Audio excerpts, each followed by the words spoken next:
Well, our first call this week is over to Griffith Avenue to the Marino Institute of Education, where the QRP Club, that's a ham radio club specialising in shortwave low power radio, had their inaugural seminar. They had lectures, workshops, and they set up a radio station, and we're going to listen in on some of the calls. Tuesday, so I do hope to get it back within the next week, that I'll be able to operate my 850 again, which is much more comfortable than this 440 as here. So let's see if Wolf is still there. I think you know him and he knows you.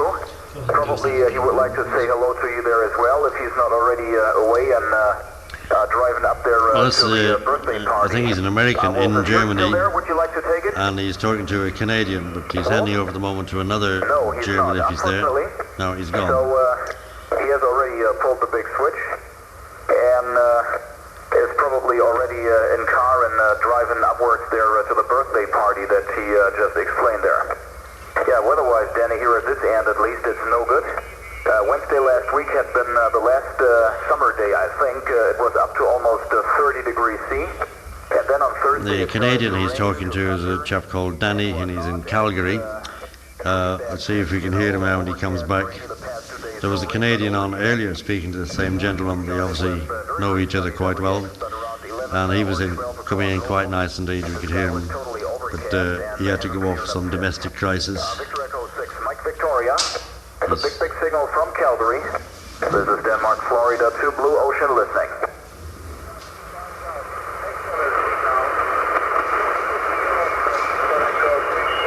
He's just down there underneath the noise. You can hear him. They're the only couple we can find at the moment having a proper chat. There's a competition on at the moment, a contest. So everybody's just giving a little rubber stamp as a signal and a serial number, and that's it. They're gone. So you can't have a conversation with those people. But that Canadian's getting a bit stronger. Perhaps a little later on he'll be operational from here. I'm Bill Ryan, and I'm the station manager for this event. The department very kindly gave us a special call sign which has George Dobbs' letters in it, 3 Romeo, Juliet, Victor.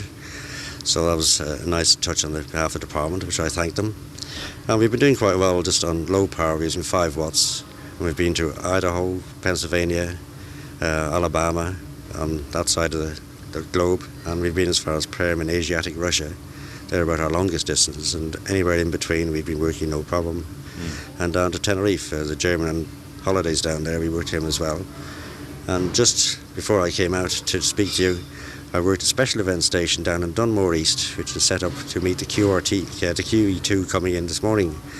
And we were the second station to contact them. They'd only just set up down in Dunmore East. Oh, so that'll be interesting.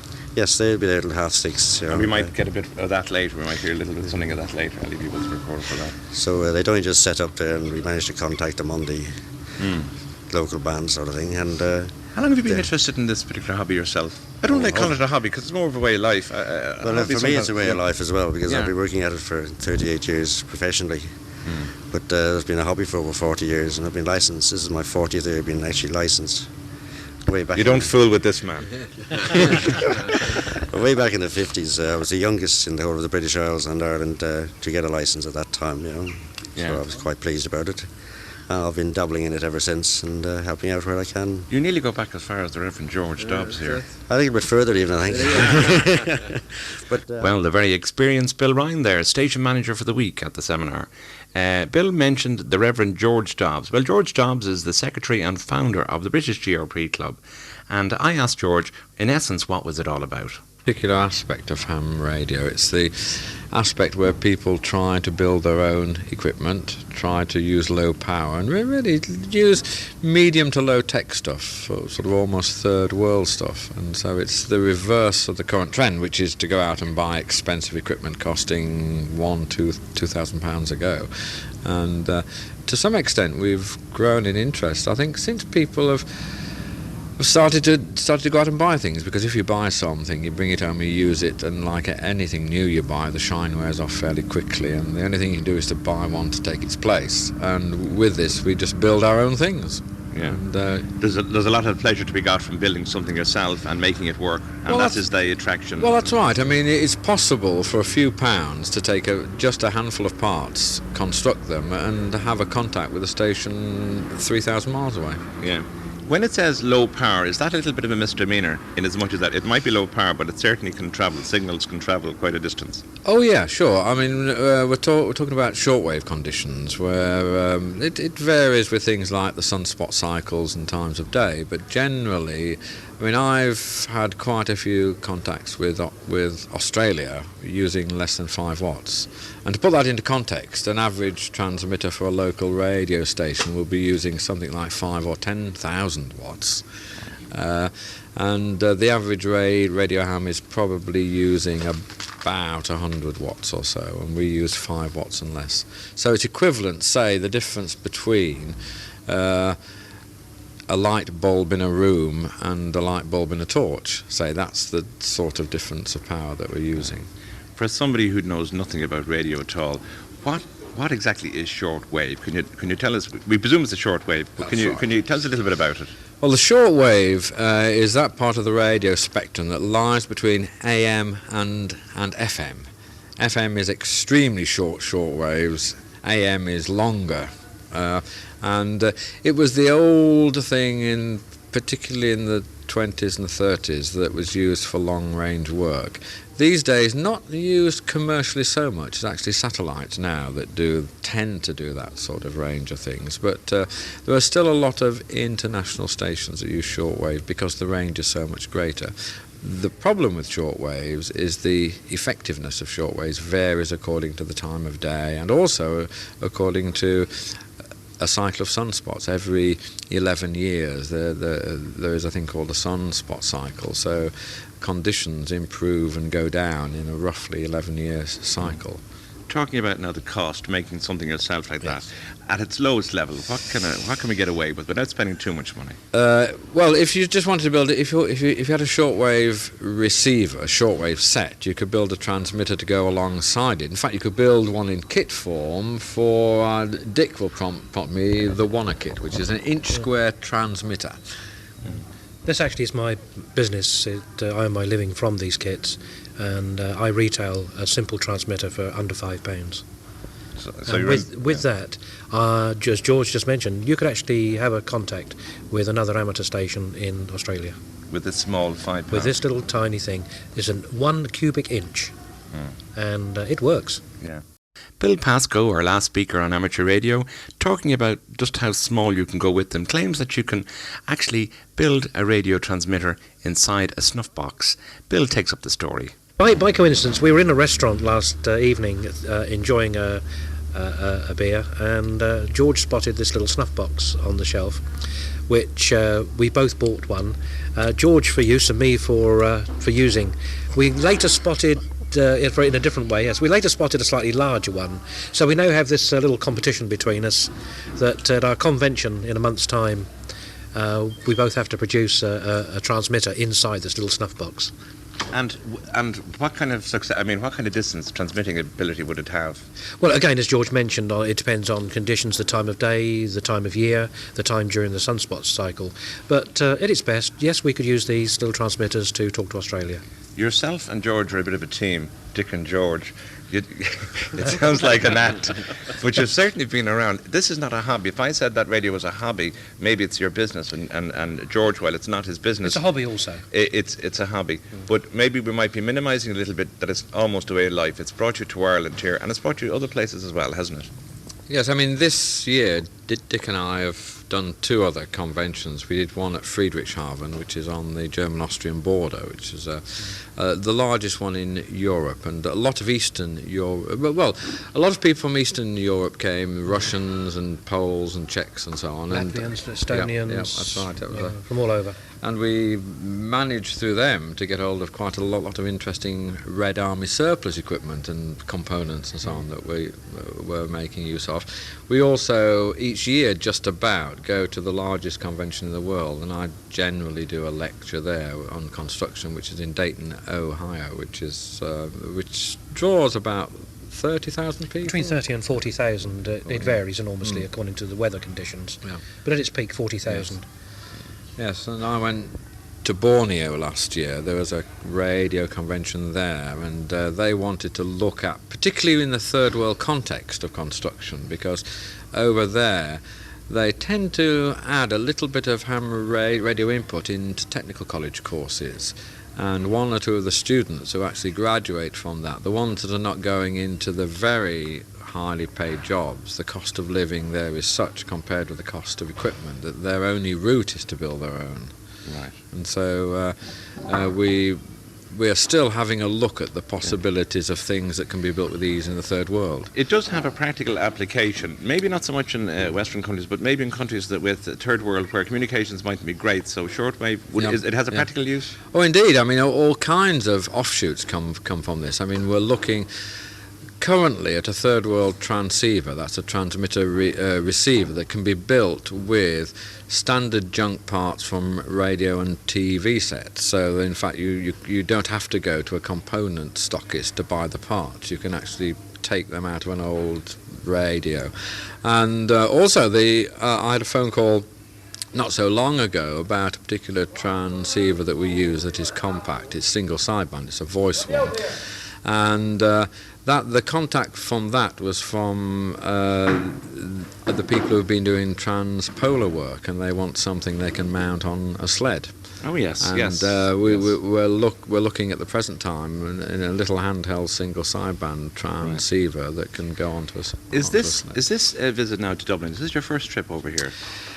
Technically, yes. In fact, not. I came over for a little planning meeting about 2 months ago, but I've been to Northern Ireland before at a radio convention, but it's my first extended stay in the south. Well, you might introduce me to some of your Irish colleagues here today. All right. Who's this gentleman here? This is can we say he's Donald, distinguished looking for a Yes, start? distinguished, yes. This is Donald, the director of the Institute. Perhaps he would like to. That's right. Hello, Donald. How are you? Were you one of the ones responsible Well, for when it bringing comes George? to amateur radio, I'm just a foot soldier like everybody else.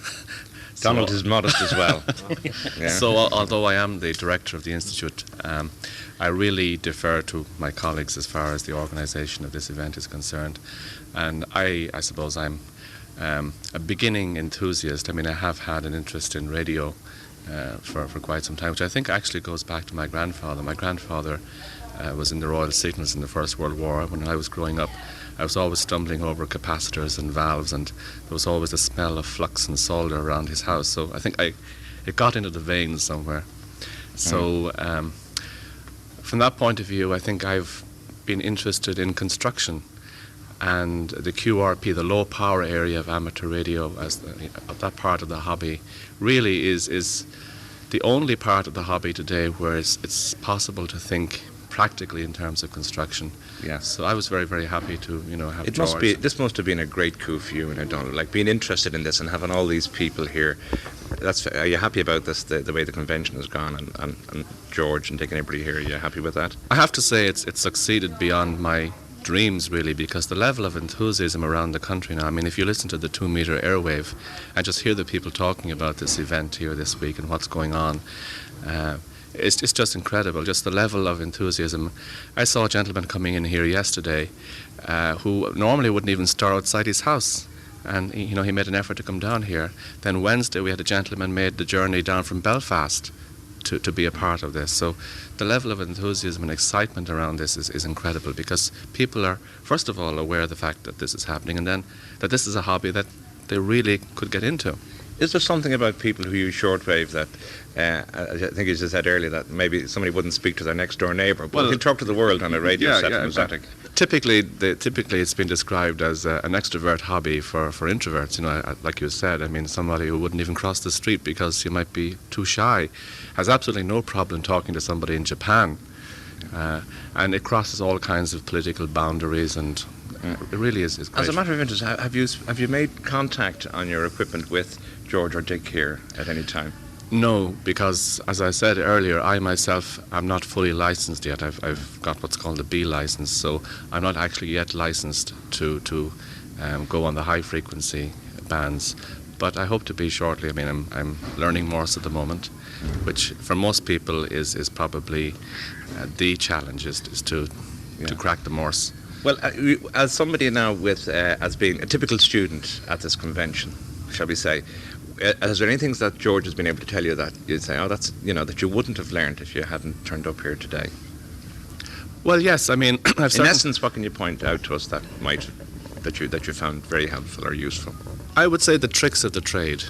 It's one thing to learn something from a book, but when you actually see somebody in practice doing whatever it is, whether it be little tricks around soldering, little tricks around managing components, and even a little bit of heresy now and again, like this morning, for example, we were talking about antennas, and usually people are very doctrinaire about antennas or aerials, as Dick tends to call them.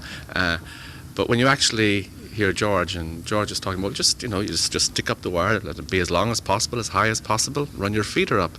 It makes it so possible, yes. The director there of the Merino Institute giving great points to the teaching ability of the Reverend George Dobbs and praising him for making things sound so easy.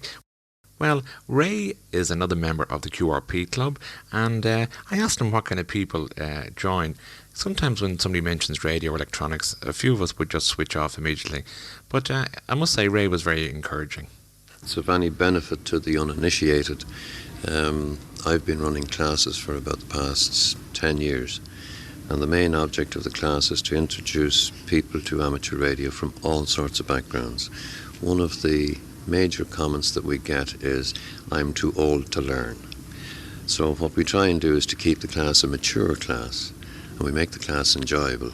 And when people are enjoying themselves, well, of course, they learn despite themselves. And indeed, I've often quoted the Reverend Dobbs there.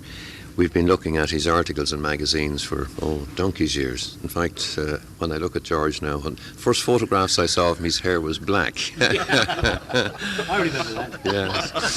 And of course, Dick Pascoe's been writing in the magazines as well. And I remember an early quote. I'm surprised that George didn't remember it, but it was a little sort of a footnote. If it costs money, don't do it. Because George was a great exponent of gutting boards, getting components, and there's a multitude of components available, and costs very little.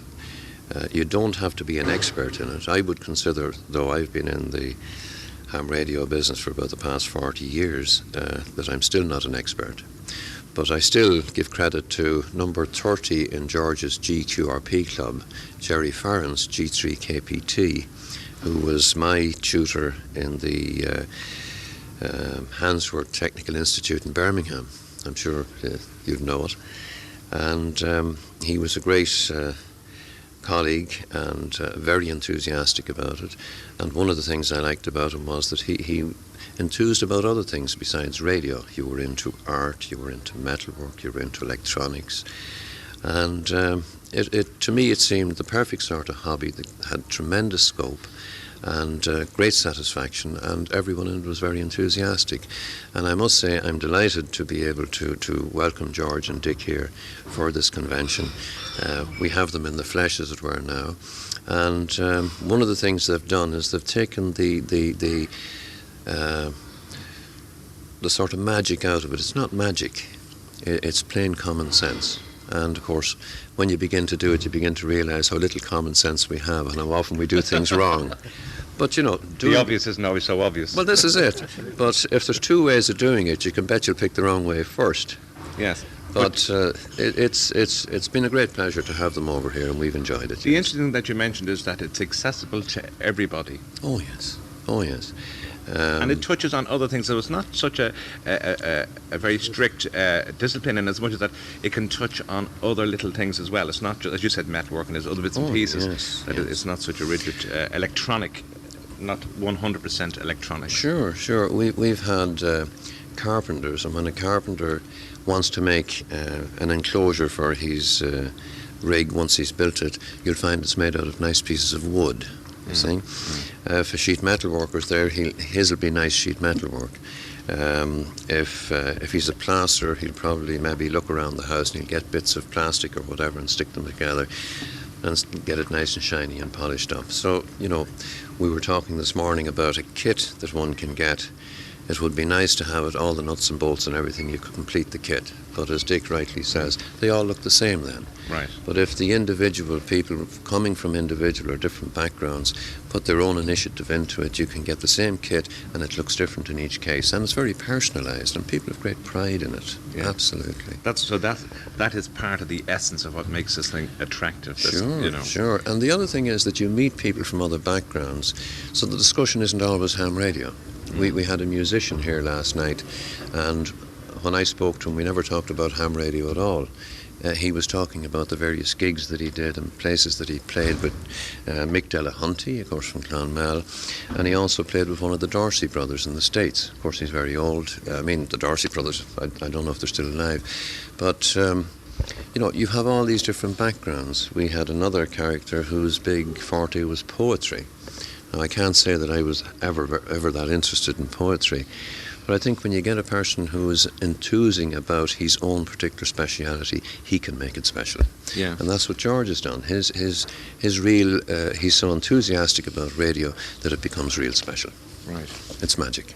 And you've mentioned the social aspect of it, that people just don't talk about radio when they get together, and it brings people in contact and talks about all kinds of subjects. And Sure. generally, is this incidentally the first time that this conference has been held here connected with this? Is it? Can you tell me something about that? Well, I think the reason for it was that in ham radio terms, the guy with the most money will have the biggest rig and the best aerials, which would compete with some of the commercial stations. So he can certainly work Australia anytime he likes. But when you consider that what George is doing in this QRP, which is very small power, when you open your car door and the light comes on, that's 10 watts.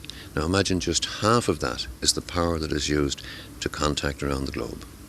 Just half of that. Yeah, and of course that's what makes the whole thing special. Oh yes, and the thing is you can build it yourself and it's quite cheap. You can modify it, and George runs a magazine called called Sprat, which as you can imagine is tiny, and all the time there are updates on all these various pieces of equipment. So your equipment really never goes out of date. Yes. It really is now magic. Right. And just very briefly, for somebody listening to that wants to start off, that is interested, what's the very first steps they take?